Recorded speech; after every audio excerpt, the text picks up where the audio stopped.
Hello students, in today's class we discuss about the method of preparation of ether. So students, you know the structure of ether, how ether will form. The two alkyl group will be bonded to the oxygen atom. So in today's class we will see the how ether is formed. Okay, see the first method by the dehydration of alcohol. Okay, so you know the structure of alcohols. By using alcohol we can prepare the ether. So just see here, I am taken the example of ethyl alcohol, C2H5OH. Okay, so here we taken the two molecule of ethyl alcohol. This is the structure of ethyl alcohols. Here we using the 2 moles of ethyl alcohol, which on heated in the presence of concentrated sulfuric acid H2SO4 at the temperature 413 Kelvin. So student, temperature is very important here. So it is a specific temperature, 413 Kelvin temperature. Okay. So when 2 moles of ethyl alcohol reacts in presence of sulfuric acid at the temperature 413 Kelvin, it loses the water molecules. So see the students how water molecule will remove. So this is one more ethyl molecule, this is another ethyl molecules. So the water will losing like this.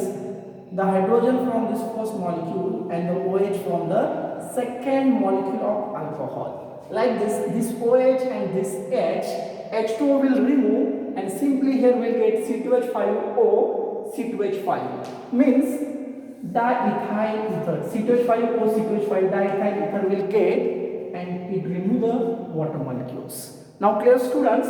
But if you change the temperature, then what happen? Just we'll see now. Same molecule have to taken here, ethyl alcohol, that is the ethanol, C2H5OH, and which one heated in the presence of concentrated sulfuric acid. Same sulfuric acid here we are going to be used, but here I am changing the temperature, 443 Kelvin temperature. But in first reaction the temperature is 413 Kelvin. Here I am changing the temperature, 443 Kelvin temperature. Here also dehydration takes place, means water molecule will remove, but here we will get the ethene molecules. Due to the change in temperature, water will remove from this OH from this group and one hydrogen from the CH3, and it loses the water molecule plus H2O, and simply here we will get a ethene. Now clear? Can you compare both the reactions? In first reaction where we are using the 2 ethyl alcohol molecules, and here I am using the only one ethyl alcohol molecule, but sulfuric acid is same, but we change the temperature only. Okay, so such kind of the question will ask in JEE exam. Okay students, see the second reaction, second method. So this is also very important method to prepare the ether by catalytic dehydration of ethanol with Al2O3. Here I am just changing the catalyst.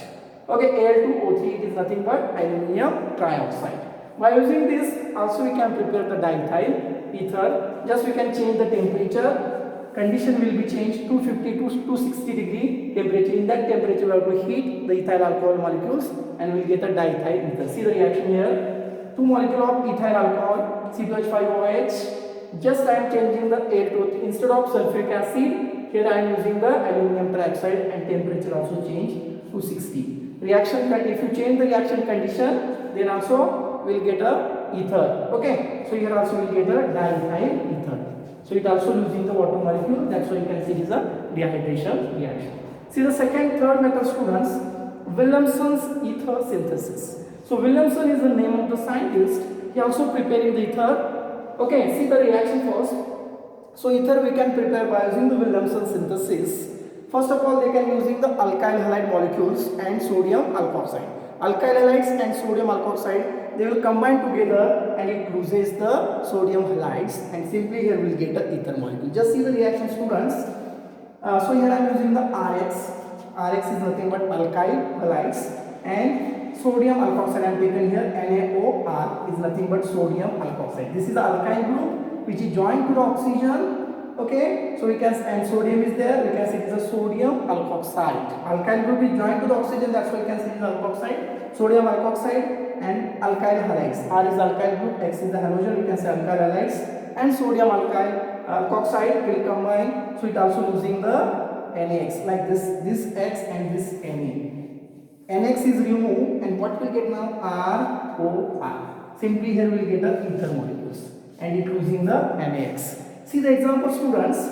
Just I have taken the methyl chloride. CS3Cl is nothing but methyl chloride. It reacts with sodium methoxide, CS3ONA. Okay, so this is a sodium group, and this methyl group joined to the oxygen. We can say it is a sodium methoxide. Sodium methoxide reacts with methyl chloride. So what we will get? So NaCl will remove like this Cl and this Na. NaCl, sodium chloride is removed, and remaining what? CS3O, CS3. CS3O, CS3 is nothing but dimethyl ether. So that we can use in anesthesia. And NaCl is removed as the byproduct. Now we will see another example. So students, see the another example. Here I am using the ethyl bromide. C2H5 Br is nothing but ethyl bromide. Ethyl bromide reacts with sodium methoxide.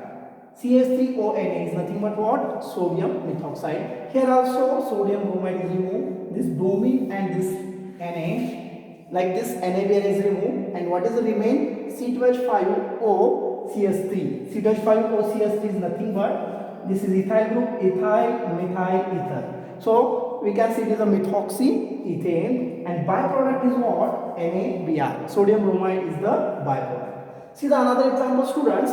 So this is a tertiary butyl bromide. This is a carbon which containing the three methyl groups CS3, CS3, CS3Br. This is a tertiary butyl bromide. Reacts with sodium methoxide. Again it loses the NaBr like this Br and this Na. Okay, and we'll get here. So here this OCS3 group will join to this carbon, and simply here we'll get a 1,2-dimethyl methoxy ethane, and NaBr is removed as the byproduct.